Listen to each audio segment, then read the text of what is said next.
This is Beyond the Known, and today we're tripping through history, literally.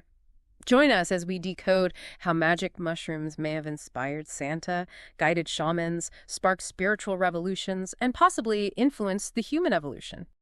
It's a subject that often gets pushed to the fringes, Yeah. But when you actually look at the evidence, it seems these, simple organisms have been intertwined with human culture, spirituality, and maybe even our cognitive development for millennia. Absolutely. Our mission right now is to venture beyond the known and really dig into the research, pull out the critical insights and surprising connections that span, vast periods of history, touching everything from ancient diets right through to evolutionary theory. Yeah, it's a huge scope. We'll start at the very beginning, sort of establishing fungi's role beyond just altered states, because that's important context. Right. Then we'll travel the globe looking at specific ritual and religious uses, peek into the famous Eleusinian Mysteries. Oh, yeah. Definitely want to get into that. Delve into some, let's say, controversial theories linking mushrooms to myths like Santa Claus. Always a popular one. We'll look at the symbolism of the fly agaric mushrooms specifically. Examine what modern science is telling us about psilocybin's effects on the brain. The cognitive stuff. Exactly. And even tackle a pretty wild hypothesis about human evolution before we circle back to those really early human diets where it all might have started. Okay, let's unpack this first part then. Before we even get to the magic bit, our research really emphasizes that fungi were just fundamental to early human life. Used for food, probably medicine, other practical things too. Right. And the study of this whole human-fungi relationship actually has its own name. It's called ethnomycology. Ethnomycology, got it. And the evidence isn't just like stories passed down, it's tangible stuff found on the ground. We're talking archaeobotanical evidence, ancient plant remains, and archaeochemical evidence. Like those findings from analyzing dental calculus, that's essentially ancient tooth plaque, right? Exactly. On individuals who lived way back, maybe 18,000 to 12,000 years ago, our research looked at discoveries from El Mirón cave in Spain. Wow, that far back. Yeah. And that analysis showed these upper Paleolithic people were definitely eating various plant foods, and they were eating mushrooms too. So it wasn't just some rare thing, it was part of the regular diet. Seems like it. And beyond just, standard edible mushrooms, our research also mentions the presence of ergot sclerotia. Ergot, that's the fungus that grows on grains like rye, isn't it? Associated with some less pleasant historical episodes later on. That's the one. Technically a lower mushroom. And it's found at sites in the Middle East dating way back 18,000 years before present, and also in Europe around 5,400 BP. And I found this detail pretty striking from the research. Ergot was even found in the stomachs of some really famous bog bodies, like the Grobal man and Tulland man around 500 BC. Yeah, so humans were definitely encountering this particular fungal element alongside grains for a very, very long time, even before widespread agriculture. So you've got the practical use as food, maybe accidental encounters with things like ergot. But then there's this whole other dimension, the spiritual side. Exactly. There's a growing body of evidence suggesting that certain fungi kind of transition from just being sustenance to being used as spiritual tools, maybe quite early on. The idea is they were incorporated into spiritual or ritual contexts in very ancient times. And for those really early periods before written records, the evidence often comes from art, doesn't it? Like cave paintings or carvings. Precisely. Our research points to suggestions of psychoactive fungi use in post-Paleolithic rituals in Spain, specifically at a site called Selva Pascuala. Okay, Selva Pascuala, what do they find there? Well, there are these depictions, and the debate among scholars centers on whether they specifically show Psilocybe hispanica or maybe P. semilanceata. Both are psilocybin mushrooms. Trying to ID a specific mushroom species from ancient art must be incredibly difficult. It really is. But the significant point isn't necessarily the exact species ID. It's that what clearly looks like fungi is being depicted in what seems to be a ritualistic or symbolic scene. That's the key takeaway. And it's not just paintings, right? Our research mentioned other possibilities, like maybe small figures made of clay or metal that look like mushrooms. Yes, potential mushroom effigies in plastic art, and more rock art examples popping up in different regions across the world. Like in Tassili, in Algeria. Exactly. Our research highlights those prehistoric rock paintings in Tassili, Algeria. Some scholars strongly argue they depict mushrooms, possibly psychoactive ones. If that interpretation holds, it pushes potential ritual mushroom use way back into the Epi-Paleolithic Stone Age. Wow. So you've got diet evidence, chemical traces like ergot, and this ancient art. It really starts to paint a picture of this long, complex connection, doesn't it? It really does. It wasn't just one thing. It was food, maybe accidental poisoning, and potentially deliberate spiritual use, all intertwined from very early on. Okay, so as we move forward chronologically, this relationship, especially with the psychoactive fungi, it becomes a bit more, well, explicitly documented in religious and ritual practices around the globe. Yeah, absolutely. Ethnomycology, that field we mentioned, has been really active in trying to identify instances of psychoactive mushroom use in various historical cultures. It's not always easy, mind you. I can imagine. What are some key examples our research highlights? Well, there's the famous, though still quite debated, theory from R. Gordon Wasson. He proposed that soma, that divine plant or substance mentioned constantly in the ancient Indo-Aryan Rig Veda texts. The drink of the gods? Right. Wasson argued that soma was actually the amanitamuscaria mushroom. It's a fascinating theory, but it remains heavily discussed and not universally accepted. Okay, so that one's still debated. But our research pointed to some much more concrete, well-documented examples, particularly when we look across the Atlantic to Mesoamerica. Oh, absolutely. The evidence there is much clearer. The focus is primarily on psilocybe mushrooms, the ones containing psilocybin, used extensively by pre-Columbian cultures, like the Maya and the Aztec. And they had a specific name for them, didn't they? Something like Teonicatl. It translates roughly to divine mushroom or flesh of the gods. That name itself tells you a lot about how they viewed these fungi. flesh of the gods. Wow. Yeah. And interestingly, for a long time in the historical accounts after the Spanish arrived, Teonicatl was actually confused with the peyote cactus.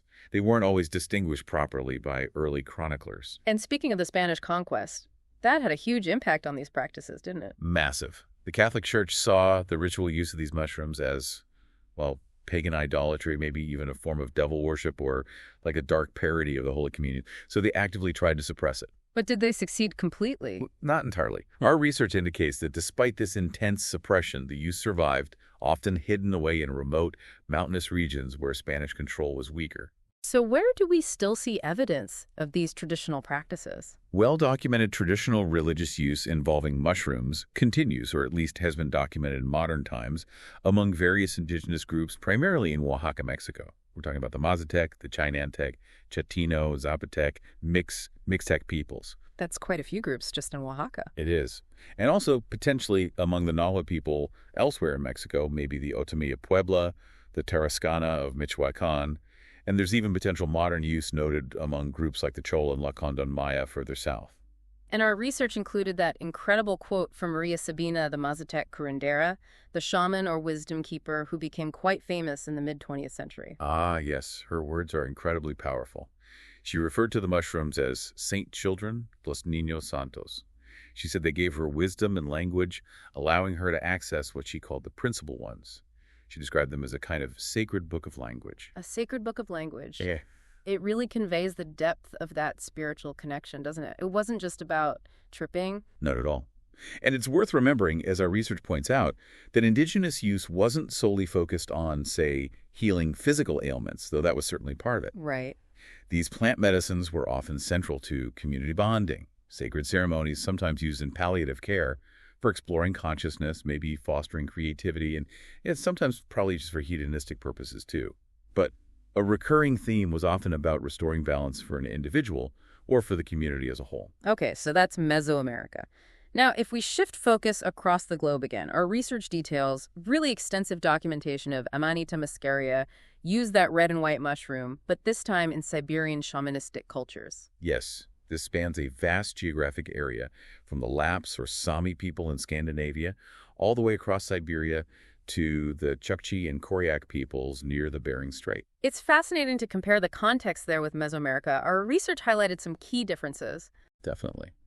Generally speaking, the Mesoamerican cultures involved were more settled, agricultural societies with more centralized governments, complex priesthoods, and sort of official religious systems. Whereas the Siberian cultures using Amanita were often different. Yeah, typically they represented what anthropologists might call a lower cultural level in terms of technology and social structure, often nomadic or semi-nomadic, focused on hunting, fishing, or reindeer breeding economies. And their religious ideas were often more diffuse, centered around shamanism and what some scholars consider its genuine or classic form. And our research pointed out a really interesting difference in how the mushroom itself was perceived or related to. Yes, this is key.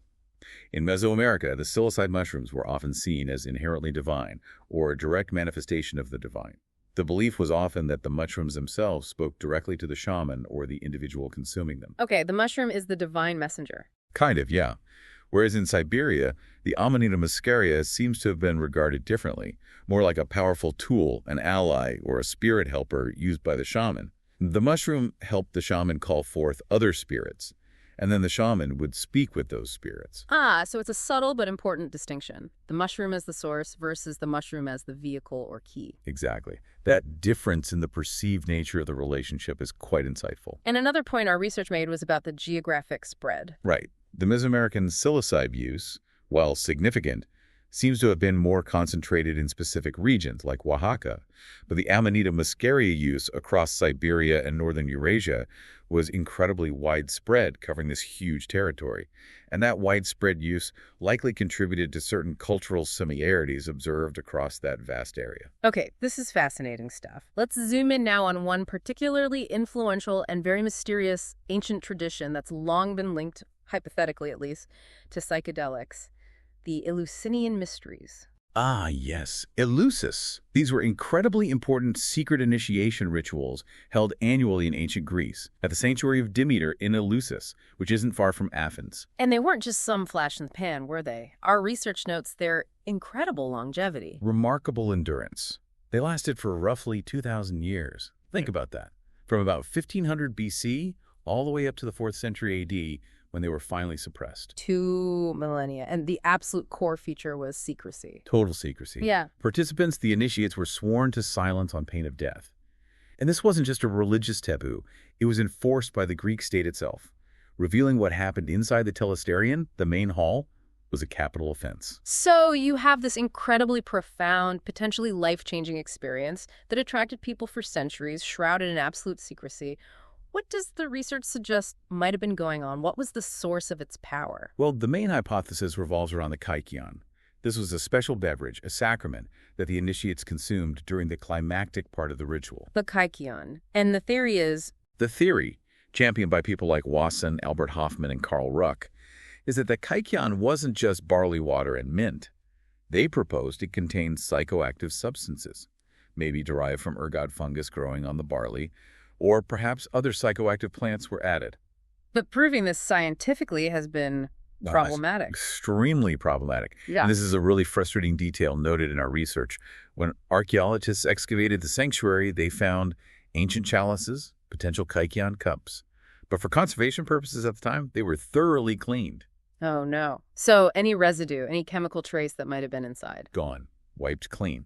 Means we don't have that crucial physical evidence on site that could be analyzed using modern archaeochemical techniques like gas chromatography or mass spectrometry to definitively identify what compounds might have been present. So we lack that smoking gun, that definitive proof. Unfortunately, yes. Yeah. So we're left to speculate based on the accounts of the initiates, which are veiled and allegorical due to the secrecy oath, the symbolism involved, and comparisons with other mystery traditions. And what does that speculation point towards? Why was this experience apparently so impactful for so many people, including some of the greatest minds of antiquity?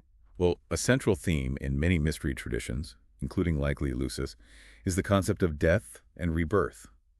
The myth of Demeter and Persephone, which formed the basis of the mysteries, is all about descent into the underworld and return.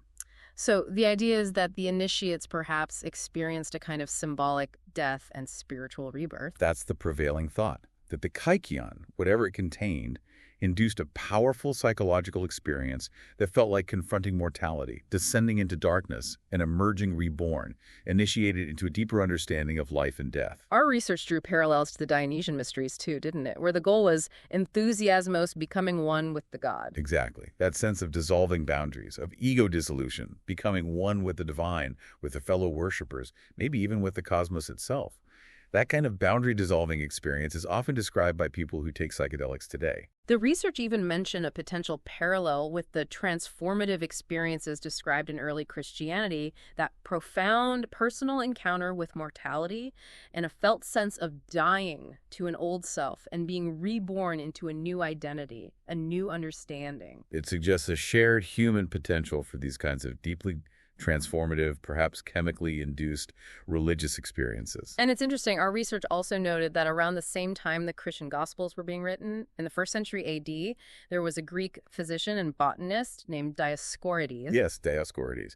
He wrote a major work on herbal medicine, De Materia Medica. And in it, he apparently recorded formulas for basically spiking wine with various potent ingredients, including plants from the Solanaceae family, like black nightshade or henbane. Right, and he didn't just describe their medicinal uses. He explicitly stated that some of these concoctions could produce not unpleasant visions. Not unpleasant visions. That's quite suggestive, isn't it? It shows that knowledge of psychoactive plants and their use for inducing altered states was definitely part of the general cultural landscape back then, even outside of secret temple rituals. Absolutely. It provides context. The idea of using botanical substances to alter consciousness wasn't alien. It was known. Okay, so these historical threads, the ancient spiritual uses, the mysteries, they inevitably lead to some more modern and sometimes quite controversial theories trying to link fungi directly to the origins of major religions or cultural myths. Which brings us squarely to John Allegro. Yes. John Allegro and his really provocative 1970 book, The Sacred Mushroom and the Cross. This caused quite a storm. Understatement of the year. Allegro wasn't some fringe figure initially. He was a respected scholar, one of the original team working on the Dead Sea Scrolls. But this book went way out on a limb. What was his core argument? He proposed a radical theory that the origins of Judaism and Christianity weren't what conventional history taught. He argued they were rooted in an ancient clandestine fertility cult centered around the worship of a psychoactive mushroom, likely amanitamuscaria. So he was saying that the stories and language in the Bible, particularly the New Testament, were essentially codes. Pretty much. He used etymology and comparative mythology to argue that many key terms, names, and symbols could be traced back to Sumerian roots and ultimately pointed towards this hidden mushroom veneration. He essentially claimed Jesus was a code name for the mushroom. Wow, okay. How did that go down with the academic and religious communities? About as well as you'd expect. The reaction was swift and overwhelmingly negative. Our research notes it was met with widespread ridicule, outright scorn. Scholars called it psychedelic ravings, an outlandish hoax, an academic freakout. So it wasn't just disagreement, it was dismissal. Total dismissal. And it had serious consequences for Allegro personally. The book caused a huge media frenzy. His publisher actually felt pressured to apologize for publishing it, and Allegro was ultimately forced to resign from his university position at Manchester. That's a heavy price for publishing a theory. It was. And our research acknowledges that the book itself is, well, it's dense. Difficult to read and difficult to summarize, is how one source put it.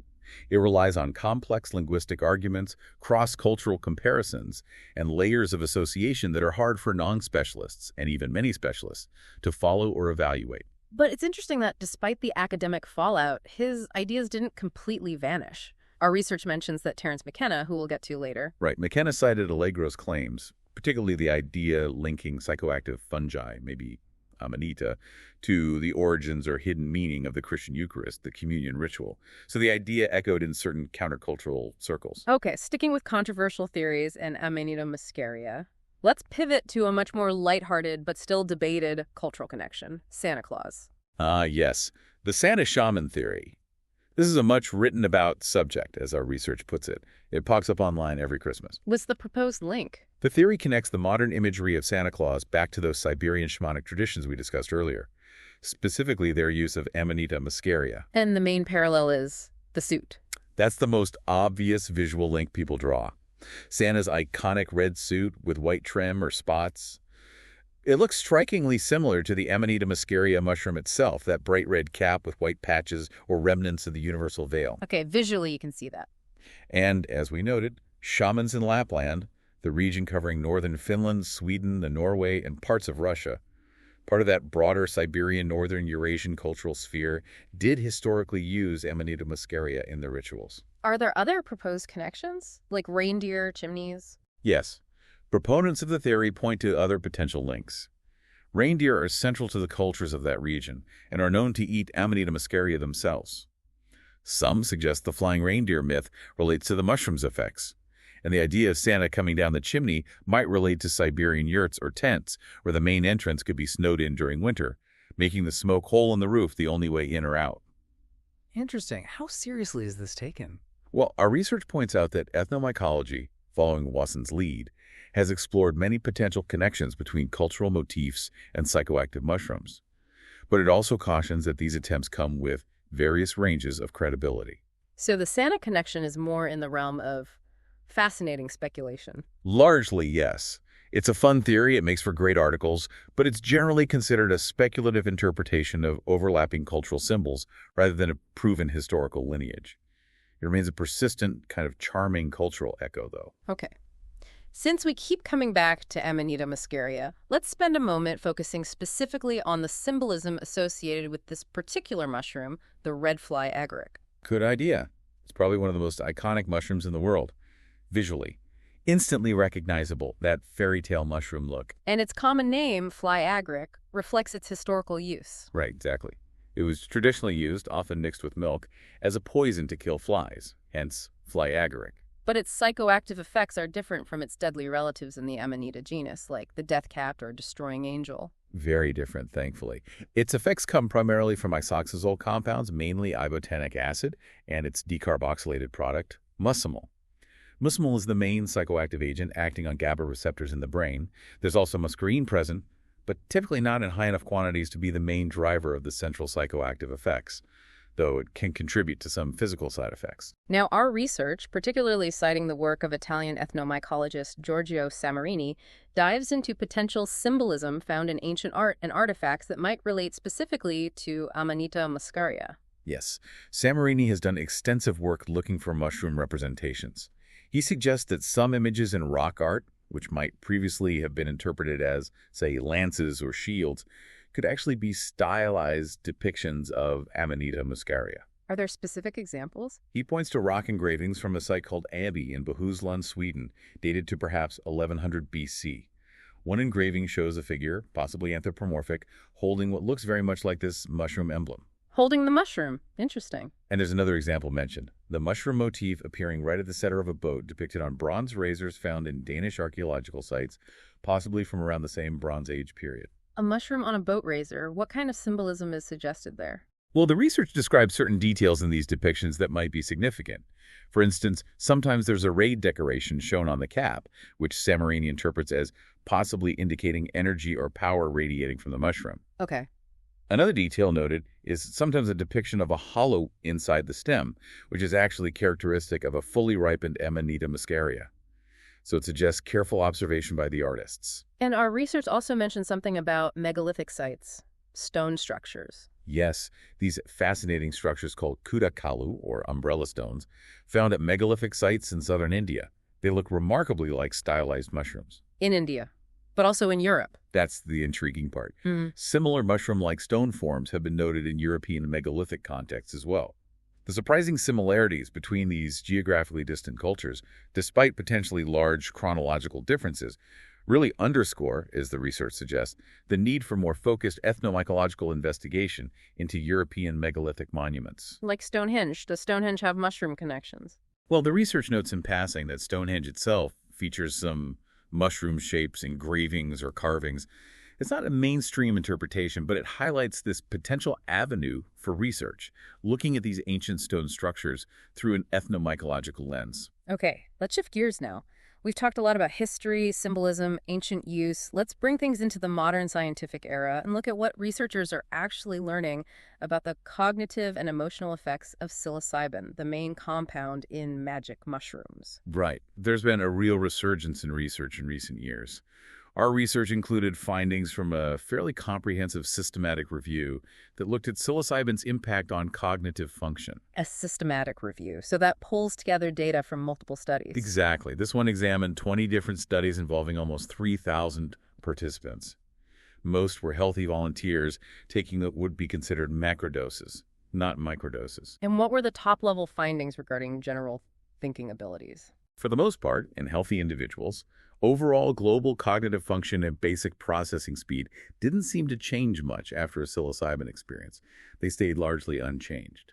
Okay, so it doesn't necessarily make you smarter overall in a simple way, but were there specific areas where effects were seen? Yes, the review highlighted areas showing potential for improvement, but often this was more noticeable in specific populations, particularly patients suffering from treatment-resistant depression, or TRD. Ah, okay. So for TRD patients, what potential improvements did they see? In that group, psilocybin showed potential benefits for things like sustained attention, working memory, and executive function.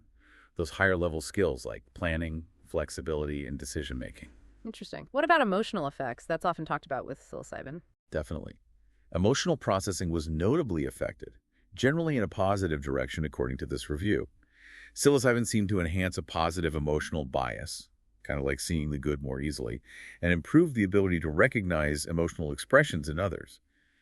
Again, these effects were particularly noted in the TRD patient groups. And empathy. It appeared to enhance emotional empathy feeling with someone without significantly altering cognitive empathy, which is more about understanding someone's perspective. Broader social cognition didn't seem much changed either. What about creativity or flexible thinking? That's another common association. The review noted that things like cognitive flexibility and creative cognition were often actually impaired during the acute phase while someone is under the influence. Okay, so less flexible thinking during the experience. Right. But crucially, the review also suggested these functions could potentially improve in the longer term after the experience, especially if the session involves significant psychological breakthroughs or what are termed mystical-type experiences. So the nature of the experience itself might matter for long-term cognitive shifts. It seems plausible. And regarding learning and memory, the findings were a bit mixed.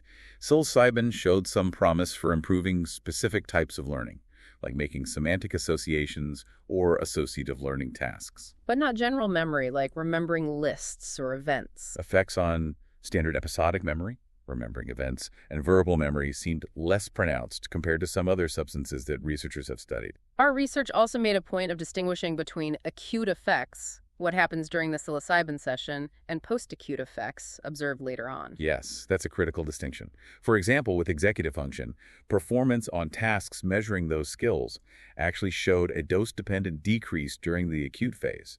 People performed worse while under the influence. But what happened afterwards? Interestingly, in the post-acute setting, weeks after the session, those same TRD subjects showed a dose-dependent, although not quite statistically significant, trend towards increased scores on executive function tasks. A trend towards improvement later on, even if performance dipped initially. Exactly. It highlights the complexity. The effects aren't simple or immediate, and they might differ between the acute experience and the longer-term aftermath. And it's clearly still an active area of investigation. Our material mentioned ongoing studies looking specifically at how psilocybin influences subconscious and conscious emotional learning processes. Absolutely. Scientists are still mapping out all these nuanced effects on cognition and emotion. It's far from a closed book. Okay, speaking of effects, evolution, and maybe stretching the boundaries of scientific inquiry, let's tackle one of the most famous, imaginative, and yes, controversial hypotheses linking psychedelics directly to the grand story of human evolution. Ah. You must mean Terencemckenna's stonedape theory. That's the one. It's captured a lot of imaginations. What's the basic idea McKenna proposed? McKenna hypothesized that the consumption of psilocybin mushrooms, specifically psilocybe cubensis, wasn't just incidental, but played a crucial, maybe even the crucial role in the rapid evolution of the human brain and consciousness. And the setting for this was? He pictured early Homo sapiens, or perhaps even earlier hominins like Homo erectus, moving out of shrinking forests and onto the expanding grasslands of Africa. Okay, following the herds. Exactly. Following herds of large herbivores, particularly cattle, and in the dung of these cattle, psilocybe cubensis mushrooms thrive. So McKenna suggested our ancestors encountered these mushrooms in the dung, started consuming them. And this consumption, he argued, kickstarted major cognitive changes. That was the core idea. He proposed a kind of dose-dependent effect that conferred evolutionary advantages. Like what specifically? At low doses, McKenna suggested, psilocybin increased visual acuity. Sharper eyesight would make individuals better hunters, more successful at finding food and avoiding predators. Better hunters through low-dose mushrooms. Okay, then medium doses. Medium doses, he theorized, acted as a catalyst for language development. maybe by stimulating glossolalia, speaking in tongues, or just generally enhancing communication abilities, which would strengthen social bonds and cooperation within tribes. And then high doses. High doses, according to McKenna, led to the really profound stuff: ego dissolution, mystical experiences, ecstatic states, the birth of shamanism, religion, and spirituality. Essentially the foundations of human culture and consciousness. He also made a claim about reproduction. Yes, this is one of the more debated aspects. He claimed higher doses also increased sexual arousal and orgiastic activity, leading to more offspring for the mushroom eaters, thus preferentially passing on genes that were somehow enhanced or selected for by this psilocybin consumption. Okay, that's quite a sweeping theory. How is it viewed scientifically? Critically, it's important to stress, as our research does, that this is presented by McKenna himself as a hypothesis, maybe an educated guess. It is not a proven scientific theory. Meaning it lacks solid evidence. Primarily, yes. There's no direct archaeological or fossil or genetic evidence to verify that this actually happened, that mushroom consumption drove these specific evolutionary changes. And our research outlines several specific critiques of his claims, right? It did. For instance, that claim about increased visual acuity. The studies McKenna sometimes cited actually showed changed visual perception, alterations in edge detection, things like that, not necessarily improved clarity in a way that would be universally beneficial for hunting. Sometimes those perceptual changes might even be detrimental to survival. What about the sexual arousal claim? There's just a general lack of scientific evidence in the literature supporting the idea that high doses of psilocybin reliably or significantly increase sexual arousal or activity in that way. And beyond those specific points. More broadly, critics argue that McKenna's overall framework doesn't align well with established principles of evolutionary biology. Some suggest he misinterpreted or perhaps selectively used scientific research to bolster his narrative. Our research also raised a more fundamental evolutionary question. Right. Even if we accept that ancient humans likely did consume psychoactive substances they encountered, what's the clear evolutionary driver? Why would consuming these mushrooms make individuals significantly more likely to survive and reproduce compared to those who didn't? Apart from that disputed claim about increased sexual activity, it's hard to pin down a strong selective pressure. And there was mention of McKenna being accused of romanticizing the past. Yes, the term Golden Age thinking came up. Critics suggest he might have idealized a prehistoric shamanic past and perhaps cherry-pick evidence to support his broader philosophical project, which he called the archaic revival. The idea that modern society could be healed by returning to practices involving plant-based psychedelics and shamanism. Someone even compared his predictive ideas, like his time wave zero theory, to Isaac Asimov's fictional concept of psychohistory. Yeah, that comparison popped up in a discussion, highlighting the speculative, large-scale predictive nature of some of his later work. It's probably worth just briefly connecting this back to the bigger picture of brain evolution that our research touched on. Good point. Our research notes that evolving and maintaining a large brain like ours is incredibly costly in terms of energy. It required our ancestors to access a much higher quality, energy-dense diet than other primates. And that big jump in brain size didn't happen with Homo sapiens, did it? It was earlier. Primarily, yes. The really significant increase in brain size occurred much earlier with Homo erectus, starting around 1.8 million years ago. And this is strongly linked in the paleoanthropological record to major dietary shifts, particularly incorporating more animal foods, meat, and marrow. So while the stonedape hypothesis focuses on Homo sapiens, who appeared much, much later, the massive brain expansion itself predates them and seems tied to these fundamental dietary changes needed to fuel that bigger brain. Exactly. It provides important context. Our research on brain evolution also mentioned other theories about cognitive evolution, like the idea that maybe just a few key genetic changes, perhaps around 150,000 years ago, closer to the emergence of modern humans, could have initiated the development of our flexible, general-purpose cognitive abilities. It's a complex puzzle with many proposed pieces. Okay, let's bring this incredible journey full circle now, circling back one last time to where we started. Those Paleolithic diets and the very earliest hints of fungal use. Sounds good. It helps tie everything together. We kicked off with that really compelling evidence from dental calculus. The tooth plaque showing mushrooms were definitely part of the human diet way back 18,000 to 12,000 years ago in Spain. Right. Solid dietary evidence. And we also discussed the rock art evidence, like the potential mushroom depictions from Sicily and Algeria, suggesting possible ritual use even further back, maybe in the Epi-Paleolithic. And placing this in the broader Paleolithic diet context, Our research, drawing from that brain evolution material, really highlighted the difference between early hominin diets and those of living apes. Yeah. Chimpanzees and gorillas eat relatively small amounts of vertebrate animal foods.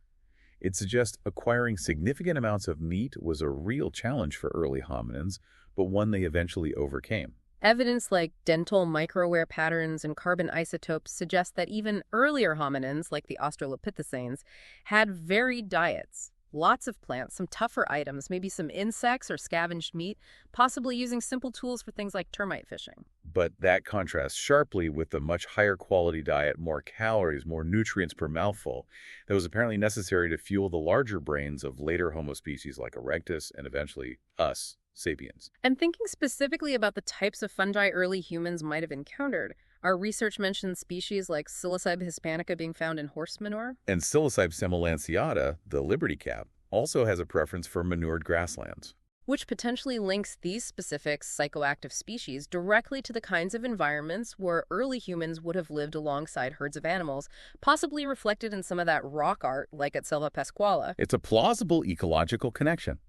And remembering that discovery of ergot way back 18,000 years ago, associated with wild grasses, it shows humans were interacting with potent fungi associated with grains long, long before settled agriculture ever began. So when you really stand back and look at all the threads we've pulled from the research, what emerges is just this incredibly long, deep, and really complex relationship between humans and fungi. Absolutely. It spans everything from basic food source and accidental encounters with things like ergot, all the way through to deliberate, sophisticated ritual use in complex societies, and even these, highly speculative but intriguing links to the very evolution of our consciousness. It's been a journey through ancient history, global cultures, mysterious rituals, controversial theories, and even cutting-edge neuroscience, hasn't it? All sparked by these often overlooked, humble organisms. It really has. Yeah. Fungi seem to have been silent partners, or maybe not so silent partners, in the human story for a very long time. Okay, so thinking about all of this, here is a final thought for you to ponder. Despite the lack of that definitive, concrete archaeological proof for some of the more, let's say, sensational theories we talked about, like the full stonedape hypothesis or Allegro's specific claims about Christianity's origins, the scientific investigation into the actual effects of compounds like psilocybin is very much alive and well today. It's revealing real, documented impacts on our cognitive functions, our emotional processing. That research is ongoing and yielding fascinating results. And at the exact same time, people all around the world continue to seek spiritual insight, healing, personal growth through these very same kinds of substances, echoing those ancient uses we found documented in our research, from Mesoamerica to Siberia and potentially beyond. So it raises this question for you. Does this enduring human drive to explore consciousness, often using these specific plant and fungal medicines, represent some kind of deep-seated, maybe even ancient connection, something almost wired into our species from way back? Or is it primarily a modern phenomenon, perhaps a rediscovery or reinterpretation of practices largely lost to history until relatively recently? Where do you think that drive comes from? That's it for this journey beyond the known. If the unknown calls to you, don't forget to like, subscribe, and follow. There's so much more waiting to be discovered.